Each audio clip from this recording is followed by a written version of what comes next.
যায়। এই সময় দাদার মানুষেরা ওখানে একটা ডাকাতের প্রস্তুতি করার একটা গ্রুপ ওখানে ছিল। ওরা তাৎক্ষণিক পুলিশের যখনই উপস্থিতি পেয়েছে, হঠাৎ করে যারা অতর্কিত পুলিশ সদস্যদের উপর অতর্কিত একটা অ্যাটাক করে। ওখানে আমাদের মূলত দুইটা টিম ছিল।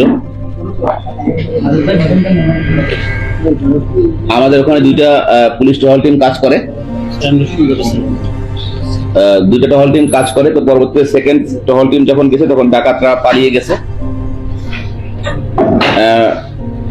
এই যে 11 তারিখের যে ঘটনাটা ঘটেছে, তখন তাৎক্ষণিকভাবে আমাদের 3 জন পুলিশ সদস্য এরা খুব সিভিয়ারলি ইনজিউর্ড হয়। তার মধ্যে আপনারা মনে হয় সবাই জানেন, পিএসআই সেলিম মিয়া, কনস্টেবল মাসুদ হোসেন, কনস্টেবল সোহেল রানা।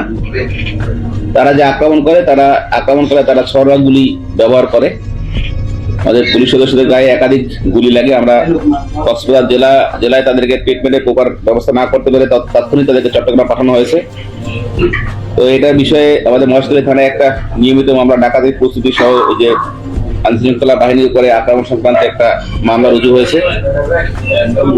আমরা ইতিপূর্বে এই ব্যাপারে 8 জনকে আমরা গ্রেফতার করেছি যারা ঘটনার সাথে সংশ্লিষ্ট।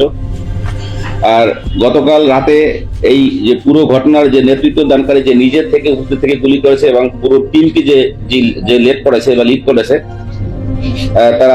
তার নাম আপনারা ইতিপূর্বে শুনেছেন, সন্ত্রাসী আবু সাইদকে গতকাল আমরা বান্দরবনের লামা এলাকা থেকে তাকে আমরা গ্রেফতার করেছি। গ্রেফতারের পরে তাকে যখন মহেশখালীতে নিয়ে আসার পরে জিজ্ঞাসাবাদ করা হয়েছে, তখন তাদের একটা এই যে সন্ত্রাসী গ্রুপ আছে, এই গ্রুপের একটা পাহাড়ি এলাকার পাশে একটা ডেন আছে, গুহার মতো তাদের একটা, যেখানে তাদের আস্তানা বলি আমরা।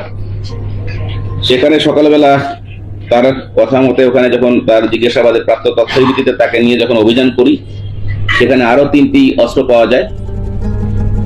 আর তার সাথে হলো গিয়ে 3 রাউন্ড কার্তুজও পাওয়া যায়।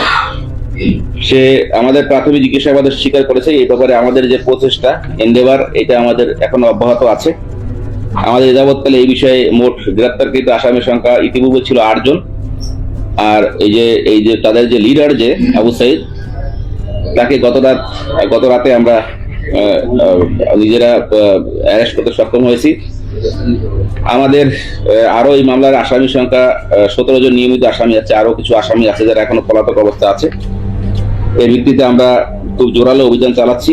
আশা করি তাদেরকে আমরা অচির ইনশাল্লাহ গ্রেফতার করতে সক্ষম হব।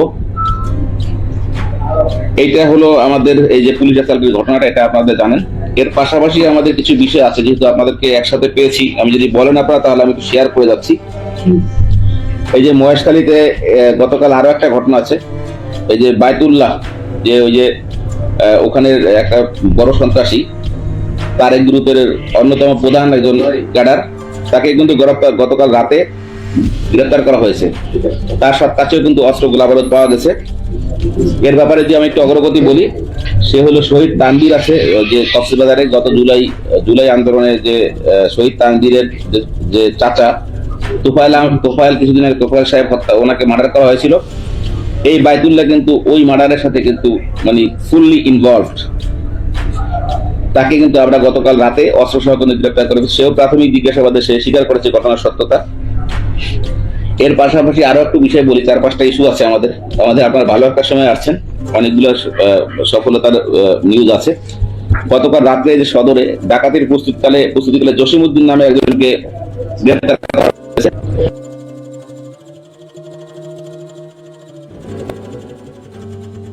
এবং আরো কিছু দেশীয় অস্ত্রগুলো পাওয়া গেছে।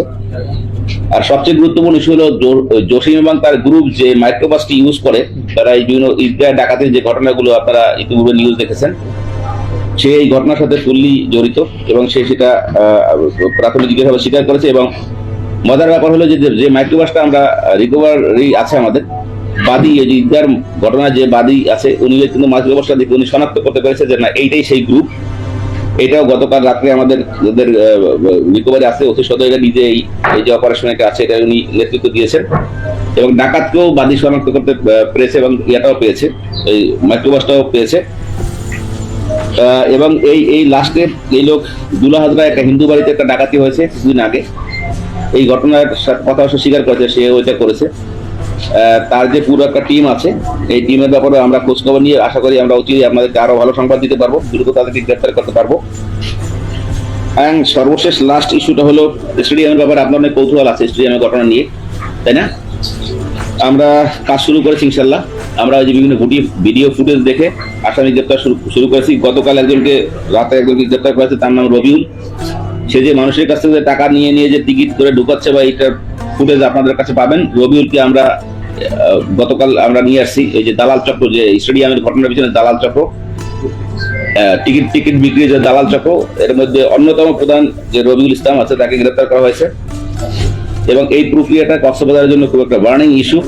এটা আমরা দ্রুত যারা বাকি যারা আছে তাদেরকে আমরা ইনশাল্লাহ এই ব্যাপারে আমরা শক্ত আইনগত ব্যবস্থা, আমি আগেই বলেছি, আপনারা দেখেছেন, আমার একটা বক্তব্য দেখেছেন, আমরা এটা ইনস্ট্যান্টলি এবং যেটা একেবারে মানে লফুল সেই ব্যবস্থাগুলো আমরা নিব।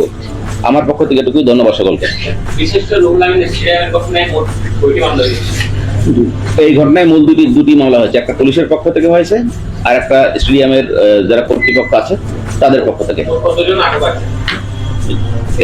এই যে আমি বললাম কিছুক্ষণ আগে আমরা কাজ শুরু করেছি, আমাদেরকে গতকাল রাতে একজন দালাল চক্র একজনকে আটক করা হয়েছে। আচ্ছা, এখানে বলা হচ্ছে যে মহেশখালী থানা পুলিশ হচ্ছে রাত্রিকালীন টহল ডিউটির সময় যে এই হামলাটা করেছে মহেশখালী থানা পুলিশ। তারা কি এটা নিয়ম মাফিক টহল ডিউটি করছিল নাকি স্পেশাল কোনো অভিযান নিয়েছিল সেখানে? না, এটা নিয়ম মাফিক। ওখানে নিয়মিত দুইটা টহল থাকে, এটা ক্রস প্যাট্রোল বলি আমরা। ওখানে দুইটা ক্রস প্যাট্রোল থাকে। ক্রস প্যাট্রোল হলো যে একটা পার্টি এদিকে করে, একটা পার্টি একদিকে, একটা সময় তারা আবার ক্রস করে, এটা ক্রস প্যাট্রোল বলি আমরা। এটা নিয়মিত দুইটা পার্টি ওখানে থাকে, টহল পার্টি থাকে। এর মধ্যে একটা পার্টিকে তারা আক্রমণ করেছে। কি উদ্দেশ্যে করেছে তাদের উদ্দেশ্য কি? তাদের উদ্দেশ্যটা, তারা ওখানে ডাকাতির প্রস্তুতি নিচ্ছিল। হঠাৎ করে যখন এই পুলিশের গাড়ি দেখছে, তারা পুলিশের গাড়ি দেখেই তারা মনে করছে আমাদেরকে তারা অ্যারেস্ট করতে এসেছে। পুলিশ সদস্যরা প্রথম অবশ্য তাদের কাছে ইনফরমেশন ছিল না, তো হঠাৎ করে ইনফরমেশন থাকলে তারা সেভাবে ওয়েল ইকুইপড হতো এবং তাদের ডাকাতি যে তারা পাল্টা জবাব দিতে পারতো। হঠাৎ করে তাদেরকে আক্রমণ করছে। তার মানে হলো যে তারা বুঝতে পারছে, মনে করছে যে পুলিশ সদস্যরা তাদেরকে আক্রমণ করতে। আমাদের এখন এটার ব্যাপারে জানার আছে, আমরা জিজ্ঞাসাবাদ করছি, তদন্ত করছি, আরো হয়তো অগ্রসর হতে পারবো। এই যাবৎকালে যেটুকু তথ্য পেয়েছি তাতে হলো যে তারা পুলিশের গাড়ি দেখেই তারা সাথে সাথে আক্রমণ করছে। তারা মনে করছে হয়তো পুলিশ আমাদেরকে অ্যারেস্ট করতে এসেছে, এরকম একটা কিছু। আরেকটি বিষয় হচ্ছে বাকখালী নিয়ে আপনাদের পুলিশের তদন্ত হয়েছে, মামলা হয়েছে, সেক্ষেত্রে কতজন গ্রেপ্তার হয়েছে, কয়টি মামলা? ইতিপূর্বে আপনার 4 জন গ্রেপ্তার হয়েছে, এখনো তদন্ত এবং ইয়েটা অব্যাহত আছে। আর কোনো কোশ্চেন আছে? ঠিক আছে, তাহলে মানে আপনাদের অসংখ্য ধন্যবাদ।